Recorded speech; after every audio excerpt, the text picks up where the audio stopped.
Hi everyone, I hope you're having a wonderful day no matter your situation or location. In this video, I'm going to be showing you how to make hummingbird cupcakes. This recipe is my absolute signature and I hope you enjoy it as much as I do. The first thing that I'm going to do is I'm going to preheat my oven to 350 degrees. Then I am going to put my bananas on a sheet pan. I used 4. The reason why I'm putting them on a sheet pan is because my bananas were not ripe enough for when I needed them, so an easy fix is just to put them in the oven for about 10 to 15 minutes on 350 degrees. I think this works pretty well because these bananas weren't too ripe, but of course do whatever feels right to you, and ideally you should have ripe bananas. While my bananas were in the oven, I cut up about 1 cup of pecans. These are just pecans I got from my local grocery store. They don't need to be anything fancy, and I just chopped them up until they were really fine. Then I just set them aside until I use them later in my recipe. The next thing that I did is I cut up about 1 heaping cup of fresh pineapple. Normally for most hummingbird cake recipes, it recommends that you use crushed pineapple. Personally, I just prefer fresh. You're gonna mince these into really tiny pieces. In addition, because I'm using store-bought pineapple, there was also juice left in the bowl, and I made sure to pour that little excess juice in there so this cake could be extremely moist and delicious. Then I moved on to my dry ingredients. I first started out with adding 3 cups of flour. Make sure to level this correctly. And then I moved on to adding my 2 cups of sugar. I added about a teaspoon each of salt, baking soda, and cinnamon. I just used the little bit of extra that I had in my cinnamon container, but you really do not need to use this much. I just didn't want it to go to waste. Then I whisked this all together using my stand mixer. If you don't use a stand mixer, of course, you can use a hand mixer, or you can just mix it up with a regular whisk. After about 15 to 20 minutes in my 350 degree oven, this is what my bananas looked like. I honestly just left them on the parchment paper just because that made it slightly easier to transfer them. Then I moved on to my wet ingredients. I used about 1 cup of butter and about half a cup of vegetable oil.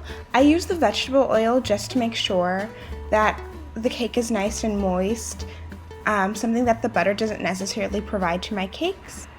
And then I just added it into my bowl with my wet ingredients, making sure to add it very slowly. At this point, the batter does not need to be moist, as we are going to add some banana and some egg and some pineapple in it.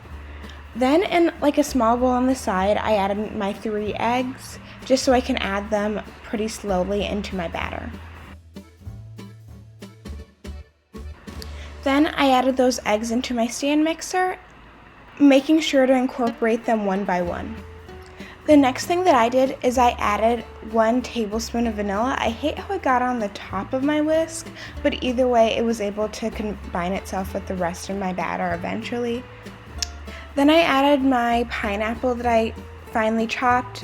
I also forgot to film, but I also added the bananas at this step, and then I also whisked until combined. And then finally I added my nuts, and then I also just stirred these together until they were nicely combined.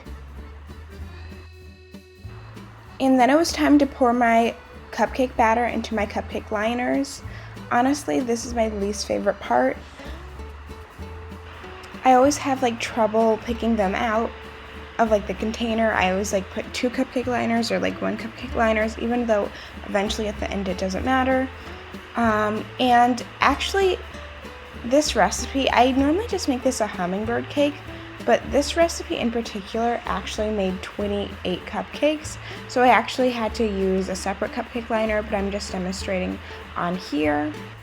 So I spray each cupcake liner with just a little bit of cooking spray, and then using a 1/4 cup measurement, I added my batter to each of my cupcake cups, and then I just placed this in my oven for 350 degrees for about 25 minutes.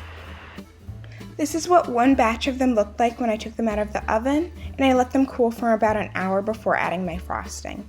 Into a bowl, I added about 8 ounces of cream cheese and about like half a cup of butter, and then I whisked that until combined.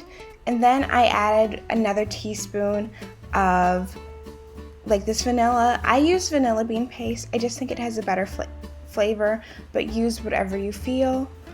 And I just add 1 teaspoon of salt before I added all my powdered sugar. I use about 3 cups of powdered sugar. Of course, use more or less depending on how thick you want it or how sweet you want your cream cheese frosting. Of course, it's so important to do this in batches, so I did it in 3 batches. Otherwise, like, all your powdered sugar is going to come on the outside of your bowl, and no one wants to clean that up. Then I just continued whisking this together until it was all combined, as you can see here. So to frost my cupcakes, I took my cream cheese frosting and I just kind of ladled it on. Trust me, these cupcakes are not fancy at all, so don't worry about having like any cool piping materials. I've never had that. I just tried to spread it out onto all sides of the top of the cupcake. And then I just topped it off with adding like a little pecan on top. I think it's like a cute little addition that honestly doesn't take any extra time to make. And then I just frosted the rest of my cupcakes, making sure to add my little pecans as we went along. And this is my final results. I thought these cakes turned out perfectly. They were just like the nice size to have without having to make a whole big cake. I hope you enjoyed this recipe as much as I do. Please make sure to like, comment, share, and subscribe. Have a wonderful day.